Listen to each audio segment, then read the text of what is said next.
এতক্ষণ বেচা কিনা করছে, এটা যে আল্লাহ তাআলা শক্তি দিছে, এই জন্য একটা বার জবান দিয়ে আলহামদুলিল্লাহটাও বাইরে না। কি অবস্থা ভাই, ব্যবসা কেমন?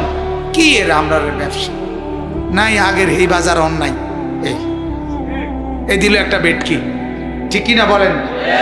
আগের ব্যবসা নাই, অনার আগের ব্যবসা কোনটা? নূহ নবীর আমলে নাকি? আগের কোন ব্যবসা নাই? আপনি কোনটা কইতেছেন? কথা বলেন না।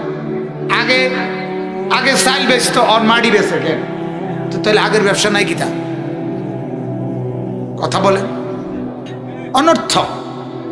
তার মানে আলহামদুলিল্লাহ আমাদের জবান দিয়ে বের হতেই চায় না, আল্লাহর কথা মনে হয় না। জিজ্ঞাসা করবেন কেমন আছেন, আর আমরার একটা বালা, বাদ্যুকা খাইয়া কোনো রকম হইতে না থাউন, বাদ্যুকা খাইয়া যে আপনার কোন রকম ঘুম আসে, এটা কত বড় নেয়ামত। কত মানুষ হাজার লক্ষ কোটি টাকা থাকার পরেও সারা রাত ঘুম আসে না, আর আপনার যে অল্প দুগা ভাত খাইয়েই ঘুমাইয়ে,